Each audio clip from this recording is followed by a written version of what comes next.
You spend hours and hours memorizing complex English grammar rules. Yes, you really do. And you practice building these long, polite, beautiful sentences in your head. But what if I told you that using perfect, polite grammar in a fast food restaurant is actually, well, the worst thing you can do? I mean, it sounds completely backwards, does it not? It really does. But it is absolutely true. When you step up to a cash register, perfection is your enemy. Simplicity is your best friend. So today, we are doing a deep dive into an English learning guide, and it is focused entirely on fast food vocabulary. Yes, fast food vocabulary. And our mission today is simple. We want to give you, the listener, the exact words, the exact phrases, and the hidden cultural secrets you need to order your food with zero fear. Zero fear. I love that goal. Because, let us be honest with you, learning a new language is really hard. It is incredibly hard. You might know thousands of English words. You might read English books perfectly. But do you feel your heart beat faster when you have to speak quickly to a stranger? Oh, definitely. Why do we feel so much pressure when we're just standing in front of a cash register, buying a simple hamburger? Well, to understand that anxiety, we cannot just look at the vocabulary words on a page. We have to look at the room itself. The environment. Exactly, the environment. A fast food restaurant is deliberately designed to be a very, very intense place. It is not relaxing at all. No, not at all. Imagine walking through the heavy glass doors of a fast food restaurant right now. The very first thing that hits you is the sensory overload. Sensory overload. Let us explain that phrase. Right. Sensory overload means there is simply way too much information for your eyes and your ears to process at the exact same time. It is not a quiet library. Yeah. It is not a peaceful little cafe. Listen to the environment described in our source material. You hear high-pitched bells beeping from the kitchen area. Yeah. Beep, beep. Where the machines are always yelling. You hear loud voices as the staff shouts order numbers. You hear the aggressive hissing sound of frozen potatoes hitting boiling hot oil. And then you look up. Yes. You look up at the giant glowing menu board. It is flashing. It is covered in bright pictures, giant numbers, and tiny text. It is designed to grab your attention from every single direction. It is incredibly overwhelming. And because of this loud noise and confusing menu, our source guide identifies a very specific feeling. They call it ordering anxiety. Ordering anxiety. Let us spell the word anxiety for you. A-N-X-I-E-T-Y. Anxiety. A-N-X-I-E-T-Y. Exactly. Anxiety means a strong, heavy feeling of fear, nervousness, or worry. Ordering anxiety is the fear of looking silly. Right. It is the fear that you are too slow and that the cashier and the long line of hungry people standing behind you will be angry with you. Which is awful. Yeah. Ordering fast food in a second language feels like playing a very fast-paced sport or like a stressful video game. Oh, a video game. That is a great analogy. Yeah, you step up to the counter and suddenly you feel a heavy timer ticking down in your head. Tick-tock, tick-tock. If you feel like you only have 10 seconds to speak perfectly, or you lose the game. That video game analogy is absolutely perfect because of one single driving rule in the fast food industry. In this business, efficiency is king. Efficiency. That is a big word. Let us define that word clearly. Okay. Efficiency.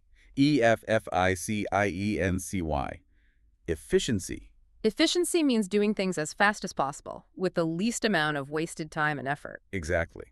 These restaurants are machines. They want to serve 100 customers in an hour. Everything moves at incredible speed. Ah, I see. And this brings us right back to our opening secret. Because the restaurant is obsessed with efficiency, the people working there do not actually want your perfect long grammar. Precisely. They do not want you to step up and say, "Excuse me, kind sir, I was wondering if it might be possible for me to purchase a hamburger from you today." That sentence is beautiful. It is. It is grammatically perfect. Ah. But it takes way too much time. It ruins their efficiency. They just want simple, short sentences. Think about how freeing that is for you as the listener. As an English learner, your simple English is exactly what the restaurant wants. Right. Being short and direct is actually considered polite in this environment. Because it saves the worker time. And in fast food, time is money. You are helping them by using fewer words. So we have removed the fear. We understand that simple is better. Now, let us walk further inside the restaurant. You are inside the door.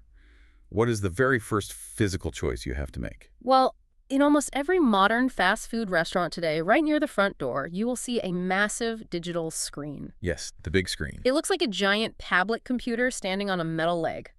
This is called a kiosk. Let us spell that. K-I-O-S-K. Kiosk. The kiosk is a self-service machine.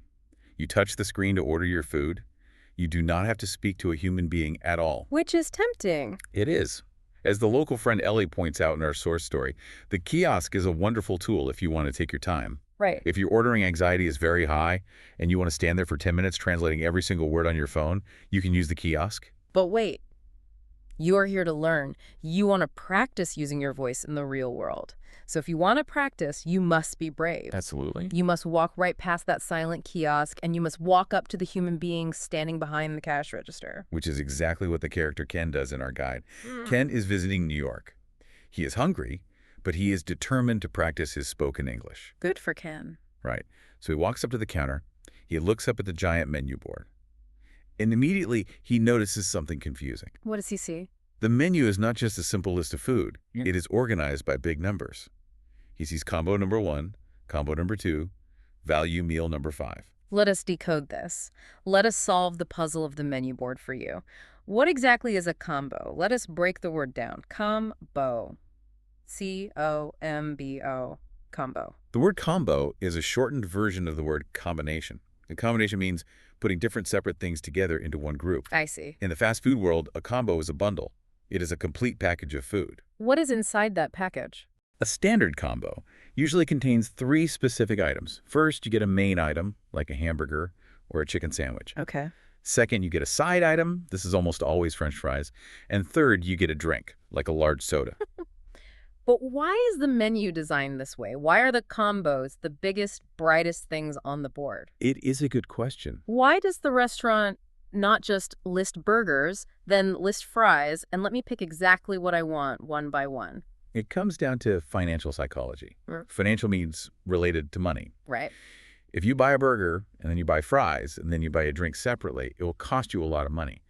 But if you buy them bundled together as a combo, the restaurant gives you a discount. Ah, so it feels like a much better deal. Yes. Plus, remembering our rule of efficiency, saying I want combo number 1 takes 2 seconds. Saying I want a cheeseburger, a medium fry, and a medium cola takes much longer. And there's a fun regional difference to learn here from our source. The guide notes that in the United States, you will usually hear this called a combo or a value meal. Value meal. Value means you are getting a good price for your money. But if you travel to the United Kingdom, you'll often hear it called a meal deal. Meal deal. 2 words that rhyme. Exactly. Meal deal. They mean the exact same thing. A bundled package of food. Right. Okay, I understand the math. I understand the restaurant wants me to order fast, but wait a minute. Let us look at this critically. Sure. The restaurant creates this value by bundling a burger, fried potatoes, and a heavy sugary drink. What if I do not want that? What do you mean? What if I am trying to be healthy? Am I forced to buy the greasy French fries just because I said the magic word? Combo. That feels like a trap. It's a very natural fear and is a great question. But no, it is not a trap at all. You are the customer and you have power. I have power. Yes. You have the power to change the combo. Yeah. This introduces us to the vital skill of customization. Customization. Cuss. Tom. I. Za. Isan. It is a long word. To customize something means to change it so that it is exactly perfectly what you want. Yes. How do you customize a rigid combo meal? You use a powerful action called a substitution. Let us spell this very important, very long word carefully. S-U-B-S-T-I-T-U-T-I-O-N. Substitution. Substitution. To substitute means to take one item away and put a different item in its place. You swap them. Let us go back to Ken in New York. Ken is at a restaurant called Burger Town. He steps up and orders combo number 1. Right. The burger, fries, and drink. But just like you were complaining about, Ken wants to be a little bit healthier. So he asks a very crucial question. Crucial means extremely important. What does he ask? He says, can I change the fries to a side salad? Oh, look at what Ken did. He accepted the bundle, the combo. But he substituted the heavy French fries for a light green salad, he removed the potatoes, and he added the lettuce. Exactly. But here is where the English learner might get confused. A fresh green salad with tomatoes and cucumbers is usually more expensive for the restaurant to buy than simple frozen potatoes. That is true. So if you substitute a more expensive food into a cheap, discounted combo, what happens to the price? Well, the price goes up. And this introduces a very specific vocabulary word you must listen for. Upcharge. Upcharge. Let us spell it. U-P-C-H-A-R-G-E. Upcharge. Sometimes it is also called a surcharge. Yeah. S-U-R Upcharge. Let us explain why it is called that. Up means higher. Charge means the cost, the money you pay. So an upcharge simply means a higher cost. You have to pay extra money for the privilege of changing the menu. Exactly. In Ken's specific case at Burger Town, the cashier agrees to substitute the salad. But the cashier informs him there is a 50-cent upcharge. The combo is now 50 cents more expensive. And here is where you, the listener, need to pay close attention. The cashier will not just add the extra money in secret. They are trained to ask for your permission. Right, they have to ask. I want you to listen for a very specific short phrase. The cashier will say the amount of the upcharge, and then they will ask, is that okay? Let me repeat that slowly. Is that okay? When they say, is that okay, they stop talking. They will look at you. They are waiting for you to agree to the higher price. All you need to say is, yes, that is fine, or yes, that is okay. Now, we just talked about substituting fries for a side salad. Fries and salads are called sides. A side is the smaller portion of food that sits on the side of your main burger. What else can you substitute? Our source guide provides a wonderful list of other common sides. Let us walk through them very slowly so you can imagine them and learn the English words. I will describe them, and you can picture them in your mind. First, we have onion rings. O-N-I-O-N. Onion rings. Onion ring. These are thick circles cut from a sweet onion. They are dipped in a liquid batter, then fried in hot oil until they are golden brown and crunchy. Delicious. Second, we have mozzarella sticks. M-O-Z-Z-A-R-E-L-L-A. Mozzarella is a mild white cheese. Yeah. These are long, thick rectangles of cheese covered in breadcrumbs. They are fried so that when you bite into them, the hot cheese stretches out. Let us continue. Third, we have tater tots. T-A-T-E-R. Tater tots. Tater is a slang word for potato.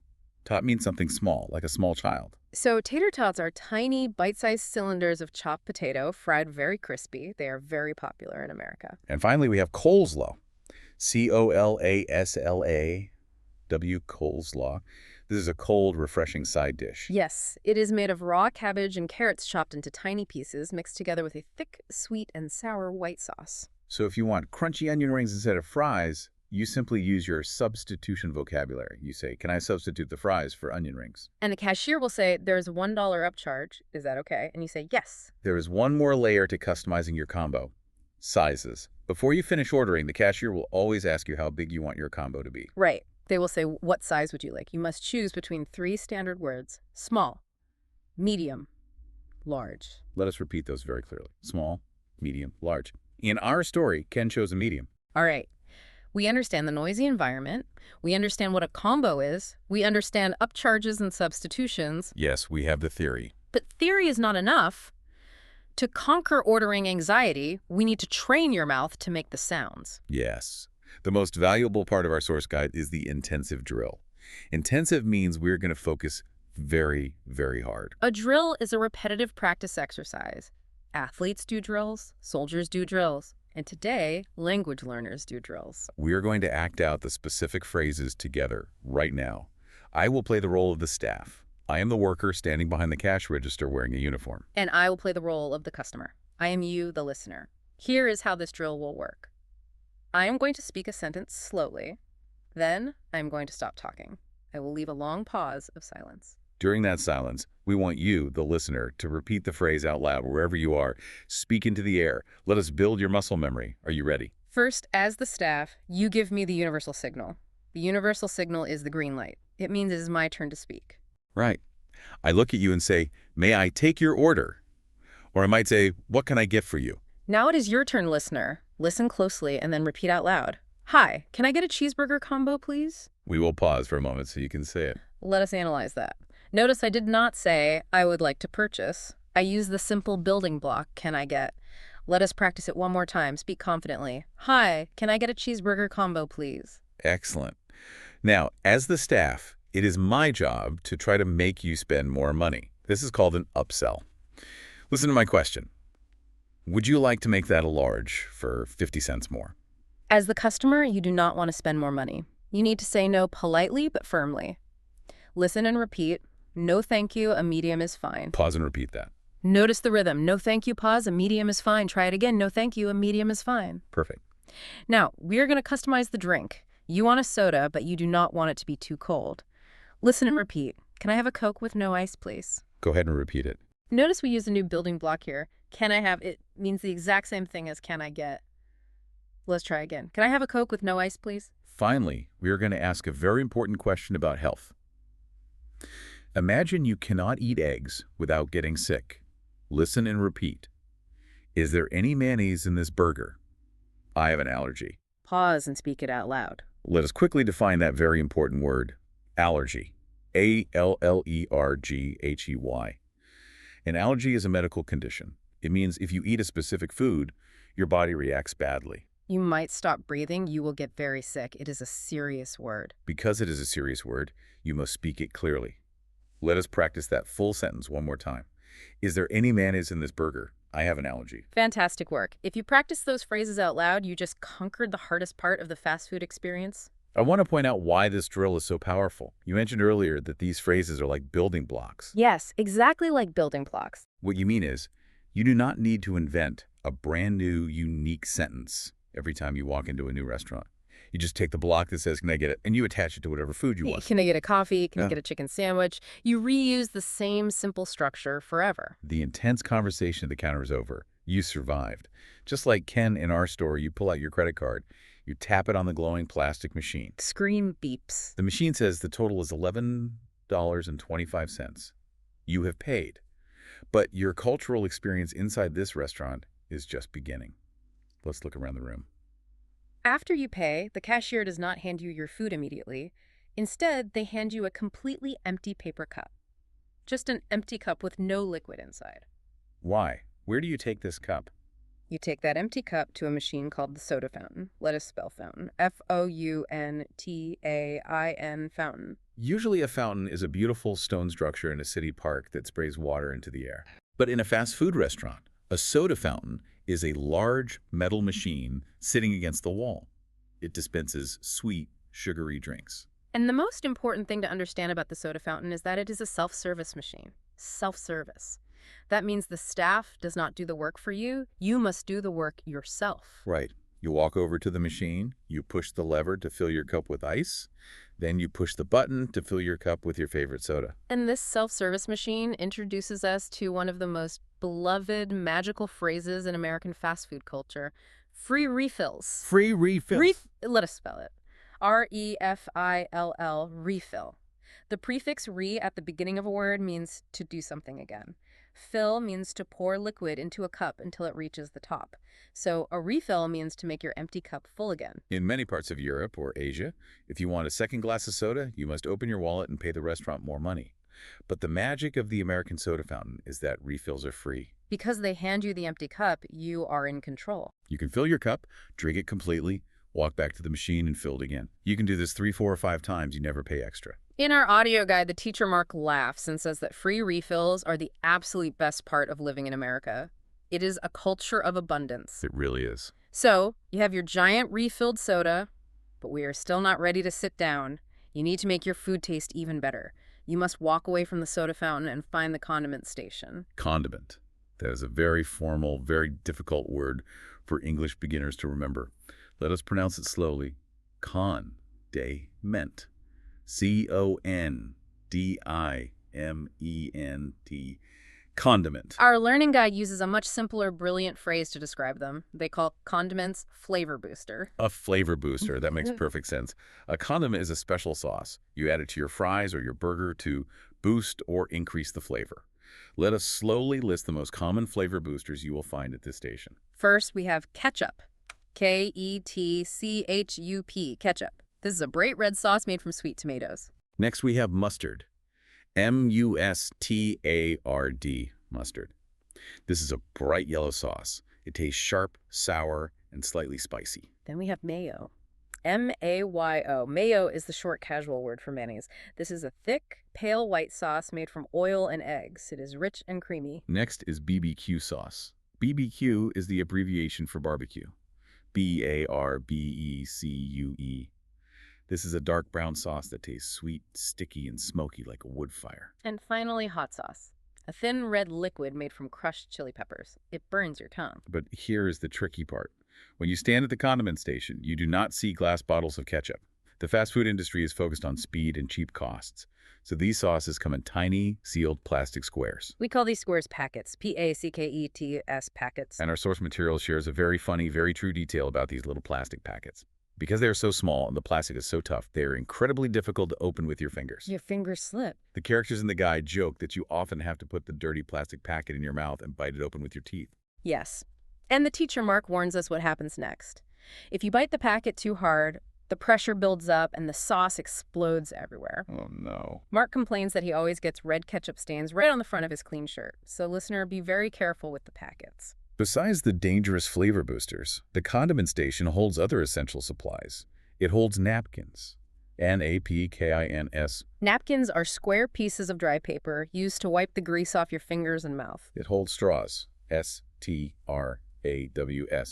Straws are the long, hollow plastic tubes you use to suck the soda out of your cup. And it holds lids. Lids. A lid is the round plastic cover that snaps onto the top of your cup so you do not spill your drink. Now, while you are busy gathering your napkins and your explosive ketchup packets, the kitchen staff is rapidly cooking your food. But before they can hand the food over the counter to you, the cashier must ask you one final essential question. It is the most famous question in the fast food world. For here or to go? Let me repeat that slowly. For.here.to.go. This question decides the packaging of your food. Let us explain the first option. If you say for here, you are telling the staff that you intend to stay inside the building. You are going to sit down at a table and eat. If you say for here, the staff will arrange your burger and your fries on a tray. Tray, tray. A tray is a wide, flat, hard plastic board.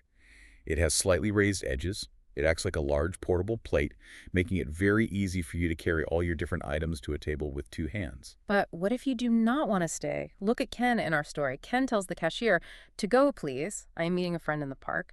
To go means you're leaving the building immediately. If you say to go, the staff knows a flat plastic tray will not work. You cannot carry a tray down the street. So they take your burger and your fries, and they drop them deep inside a brown paper bag. B-A-G bag. They fold the top of the paper bag over, hand it to you, and you carry it at the door like a small sack. Whether you choose a tray or a bag, there is one critical piece of paper you must secure. When you paid with your credit card earlier, the machine printed a small white slip of paper. This is your receipt. Let us spell it carefully because it has a silent letter. Receipт. Notice the letter P. You do not say the P. It is silent. Receipt. The receipt is your proof of purchase. But in a fast food restaurant, it is much more than that. The receipt is your identity. I must warn you, never ever throw your receipt into the trash until you have your food in your hands. Why is it your identity? Because of the noise and the speed. The restaurant serves hundreds of people. The staff does not have the time or the energy to learn your name. You are not kin to them. You are a number. Look at the very top of your receipt. Printed in large, bold black ink is your order number. In the story, Ken looks at his receipt and sees he is order number 42. When the kitchen finishes cooking Ken's food, they put it on the counter. The worker does not look out into the crowd and shout, "Ken, hello, Ken, your side salad is ready." The worker looks at the ticket taped to the bag and shouts, "Number 42. I have a number 42. If Ken threw his receipt in the trash, he would not know his number. He would stand there forever. Always hold on to your receipt. So let us review where we are. You conquered the menu, you customized your combo, you grabbed your napkins, you listened for your number, and you finally collected your brown paper bag. Yeah. You sit down in the booth, you open the bag, but what if something is wrong? What if the fast food machine made an error? Yes, let us move into the advanced section of our deep dive. Let us talk about navigating mistakes, the confusing rules of money, and the hidden etiquette of leaving the restaurant. Let us imagine a very common problem. Handling an order mistake. Imagine you use the intensive drill perfectly. You looked the cashier in the eye and said clearly, "Can I get a burger with no onions, please?" The cashier smiled and said yes. But now, you sit down, you unwrap the paper around the burger, you lift the top piece of bread, and sitting right there on the meat is a giant, smelly, white ring of raw onion. This is the nightmare scenario for a language learner. What do? Do I just use my napkin to wipe the onion off and eat the dirty burger? Do I throw it in the trash and go hungry? Do I have the right to walk back up to the counter and complain in my broken English? The expert advice from our guide teacher, Sarah, is absolutely clear. Do not be shy. You paid your hard-earned money for that food. You have the right to get exactly what you ordered. You do not need to suffer in silence. But you must be polite. You cannot yell. You cannot be angry. The staff is working very fast and mistakes happen. You pick up the burger, walk back to the counter, wait for the cashier to look at you, and you use this exact script. Listen closely. Excuse me, I think my order is wrong. I asked for no onions. Let us repeat that slowly. Notice how calm and factual the words are. Excuse me, I think my order is wrong. I asked for no onions. You are simply stating a fact. Restaurants in the United States and the United Kingdom expect this to happen. They will not argue with you. They will take the onion burger, throw it away, and the kitchen will make you a brand new, fresh, hot burger immediately. And they will do it for completely free. Speaking of money, we must talk about the most confusing, frustrating topic in modern dining. We have to talk about the tipping debate. Let us spell tipping. Tipping. Tipping. A tip is a small amount of extra money, usually 15 or 20% of your total bill, that you give directly to a service worker to say thank you for their excellent work. If you sit down at a fancy, quiet restaurant with white tablecloths and a waiter brings you water, takes your order, and carries heavy plates of hot food to your table, you always leave a tip. That is standard American culture. Yes, in a full-service restaurant, tipping makes sense. But wait, stop. We're talking about fast food. We just spent the last 20 minutes talking about how fast food is entirely self-service. I stood at a kiosk and typed my own order into a screen. I took my empty cup and poured my own soda at the fountain. I gathered my own ketchup packets. I'm doing all the physical labor. Why on earth am I being asked to tip? You are describing a massive cultural shift that is confusing even native English speakers right now. Traditionally, for the last 50 years, nobody ever tipped at a fast food counter. It's not expected. But as the guide teacher Sarah points out, there is a modern twist driven by technology. Exactly. Now, when you tap your credit card on the payment machine, the screen stops. It will not process your payment. Instead, it flashes a bright question at you. It shows 3 big buttons: add 15% tip, add 20% tip, or add 25% tip. And the cashier is standing right there, staring at you, waiting for you to push a button. It feels incredibly contradictory. Contradictory means it goes against all logic. Why tip for self-service? Listen very carefully to the expert advice here. The screen is designed by software companies to pressure you. But tipping at a fast food counter is completely optional. Optional. Optional. Optional means you have a choice. It is not a law. It is not a strict rule. If the cashier was incredibly kind to you or helped you practice your English patiently and you want to give them extra money, you absolutely can. But if you just ordered a combo quickly and you are taking a brown bag to go, you do not owe them a tip. Do not let the glowing screen bully you. It is 100% acceptable and normal to look for the tiny button at the bottom of the screen that says, no tip, press it, and walk away feeling perfectly fine. That is a great relief to know. Now let us jump forward to the very end of our journey. You have finished eating, you enjoyed your burger without onions, you drank your free soda refill, you were sitting at the plastic table. If you ordered your food for here, and your dirty napkins and empty wrappers are sitting on your flat plastic tray, what is your next move? Well, I am a restaurant. In a normal restaurant, when I finish eating, I just stand up, put my coat on, and walk out the front door. The waiters come and clean the dirty table for this next guest. Can I just leave my dirty tray on the table here? Absolutely not. If you leave your dirty paper wrappers and wet cups on the table in a fast food restaurant, the other customers and the staff will look at you with anger. They will think you are incredibly rude and selfish. Because there are no waiters, there is a strict, polite American custom you must follow. It is called bussing your own table. Bussing. B-U-S-S-I-N-G. Bussing. This has nothing to do with a large yellow school bus. In the restaurant industry, to bus a table means to clear away the dirty dishes and wipe it clean. In fast food, the rule of self-service extends to the very end of the meal. You are responsible for your own trash.